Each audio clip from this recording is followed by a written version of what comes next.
بسم اللہ الرحمن الرحیم۔ اللہ کے نام سے شروع جو بڑا مہربان نہایت رحم والا ہے۔ السلام علیکم دوستو، یوٹیوب میں خوش آمدید ناظرین۔ آج میری ویڈیو کا موضوع ہے حضرت محمد صلی اللہ علیہ وسلم کے فتح مکہ کا واقعہ۔ ناظرین کرام، اگر آپ نے میرے چینل کو سبسکرائب نہیں کیا تو سبسکرائب کر دیں اور ناظرین فل ویڈیو دیکھیے گا، اور اگر پسند آئے تو لائک ضرور کیجیے گا۔ چلو شروع کرتی ہوں ویڈیو کو۔ ہجرت کے 8ویں سال رمضان المبارک کے مہینے میں آسمان و زمین نے ایک ایسی فتح کا منظر دیکھا کہ جس کی مثال نہیں ملتی۔ اس فتح کا پس منظر سبب کیا تھا، ان نتائج رہنما ہوئے، اس کا خلاصہ ملاحظہ کرتی ہوں۔ رسول کریم صلی اللہ علیہ وسلم کی بعثت و اعلان نبوت کے ساتھ ہی مکہ مکرمہ کے وہ لوگ جو آپ کو صادق و امین، شریف، محترم، قابل فخر اور عزت و کرامت کے ہر لقب کا اہل جانتے تھے، ایک وقت آپ کے مخالف ہو گئے۔ انہیں دین اسلام کے پیغام پر عمل پیرا ہونے میں اپنی سرداریاں کھو جانے کا ڈر ہوا۔ انہیں یہ معلوم نہ تھا کہ اگر آج رسول خدا کی پکار پر لبیک کہہ دیں تو 14 صدیوں بعد تو کیا قیامت تک صحابہ رسول آخر زماں کے عظیم لقب سے جانے جائیں گے۔ ہر کلمے کو انہیں رضی اللہ تعالیٰ عنہ کہہ کر یاد کرے گا۔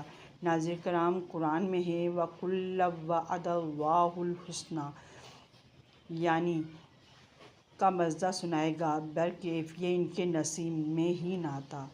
جن کے مقدر میں تھا انہوں نے لبیک بھی کہا، اور پیارے آقا صلی اللہ علیہ وسلم نے مخالفت کرنے والوں کے ہاتھوں طرح طرح کی اذیتیں اٹھائیں، لیکن صبر و استقامت کا دامن تھامے رکھا۔ جب کفار مکہ کا ظلم و ستم ساری حدیں پار کر گیا، اللہ کریم نے بھی اجازت دے دی تو مسلمان مکہ مکرمہ سے مدینہ منورہ ہجرت کریں تاکہ آزادی کے ساتھ اپنے رب کریم کی عبادت کریں۔ لیکن افسوس کہ کفار مکہ پھر بھی باز نہ آئے اور مسلمانوں کو مدینہ منورہ میں بھی اذیت دینے کے درپے رہے۔ ان کی انہی کارستانیوں کے سبب غزوۂ بدر، احد، خندق اور کسی سراپا کام وقوع ہوا۔ وقت گزرتے گزرتے ہجرت کا 6واں سال آ گیا۔ ناظرین کرام، مسلمان مکہ مکرمہ میں بیت اللہ شریف کی زیارت کے لیے بے قرار تھے۔ چنانچہ رسول کریم صلی اللہ علیہ وسلم 1400 صحابہ کرام کی ہمراہی میں ادائیگی عمرہ کے لیے مکہ مکرمہ کی جانب روانہ ہوئے۔ کفار مکہ نے پھر جفاکاری سے کام لیا اور پرامن مسلمانوں کو مکہ مکرمہ میں داخل ہونے سے منع کر دیا۔ بالآخر طویل مذاکرات کے بعد ایک معاہدہ طے پایا جسے صلح حدیبیہ کا نام دیا گیا۔ ناظرین کرام، ظاہری طور پر اس معاہدے کی اکثر شرائط مسلمانوں کے حق میں بہت سخت تھیں، لیکن اللہ تعالیٰ کے کاموں میں حکمت ہے، اور رسول کریم صلی اللہ علیہ وسلم نے اسی کے بھیجے ہوئے حکیم کا کائنات ہے۔ آپ صلی اللہ علیہ وسلم نے سب شرائط منظور فرمائیں۔ ان شرائط میں یہ بھی تھا کہ فریقین 10 سال تک جنگیں موقوف رکھیں گے۔ اس کے ساتھ ساتھ معاہدے میں ایک بات یہ طے پائی کہ عرب کے دیگر قبائل کو یہ اختیار ہوگا کہ وہ دونوں فریقوں میں سے جس کے ساتھ چاہیں باہمی امداد کا معاہدہ کر لیں۔ ناظرین کرام، عرب کے 2 قبیلے خزاعہ اور بنو بکر آپس میں دشمن تھے اور ان میں بہت عرصے سے لڑائیاں جاری تھیں۔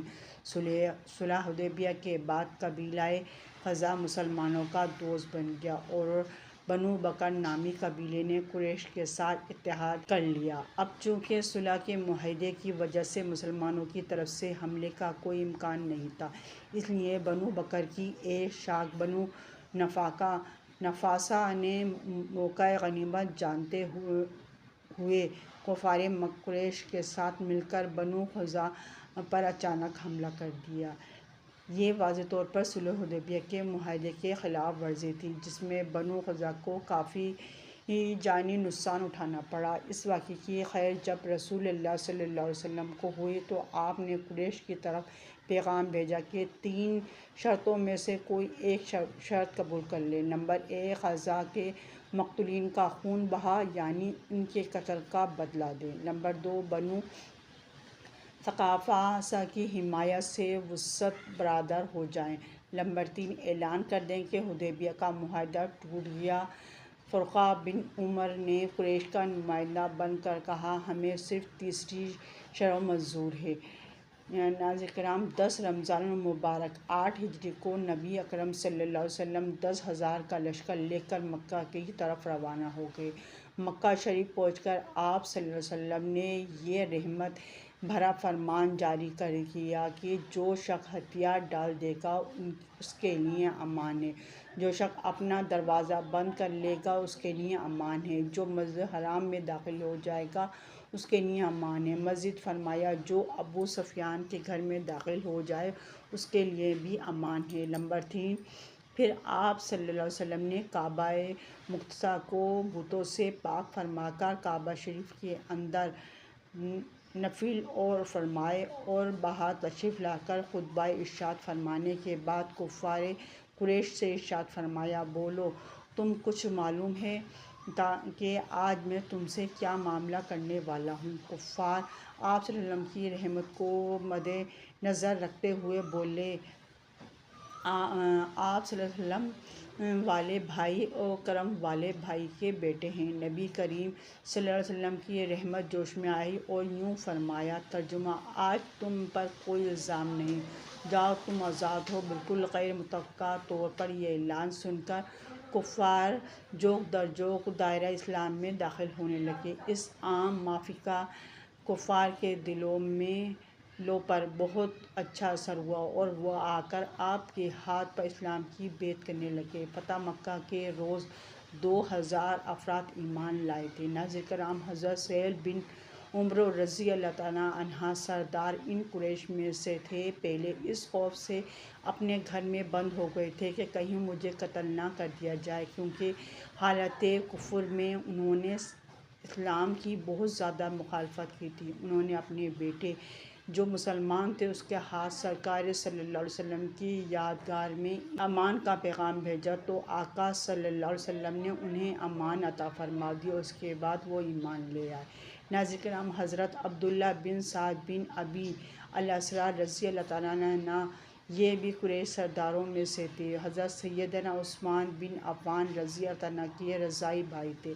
یہ پہلے اسلام لانے کے بعد مرتد ہو گئے، اس لیے یہ حکم جاری کیا گیا تھا کہ جہاں ملیں قتل کر دیا جائے۔ حضرت عثمان انہیں لے کر سرکار مدینہ صلی اللہ علیہ وسلم کی یادگار بارگاہ میں حاضر ہوئے، ان کے لیے امان طلب کی۔ سرکار صلی اللہ علیہ وسلم نے انہیں امان عطا فرمائی اور بیعت الاسلام لے لی۔ یوں یہ بھی مسلمان ہو گئے اور ایسے زبردست مسلمان ہوئے کہ پھر کوئی ایسی بات ان سے صادر نہیں ہوئی جو ان کے دین کو داغدار کرے۔ ناظرین کرام حضرت سیدنا امیر معاویہ اور ان کے والد محترم حضرت سیدنا ابو سفیان رضی اللہ تعالیٰ عنہ سمیت کئی اہم شخصیات فتح مکہ کے موقع پر دائرہ اسلام میں داخل ہوئیں، جن میں سے چند نام یہ ہیں حضرت ابو قحافہ، حضرت حکیم ابن حرام، حضرت جبیر ابن محتم، حضرت عبد الرحمن ابن عمرہ، حضرت عناب بن اسید، حضرت عناب بن سلیم اور حضرت عبداللہ بن حکیم رضی اللہ تعالیٰ عنہ۔ ناظرین کرام اللہ پاک ہم اپنے پیارے حبیب فتح مکہ صلی اللہ علیہ وسلم کے حسن اخلاق کے صدقے ہمیں بھی با اخلاق بنائے اور دنیا و آخرت میں اس خلق عظیم والے آقا صلی اللہ علیہ وسلم کا سایہ رحمت عطا فرمائے، آمین ثم آمین۔ ناظرین کرام اگر میری ویڈیو آپ کو پسند آئی ہو تو میرے چینل کو سبسکرائب کریں، بیل آئیکن پر آل کریں تاکہ ہر آنے والی ویڈیو کو نوٹیفیکیشن سب سے پہلے آپ کو مل سکے۔ اللہ حافظ۔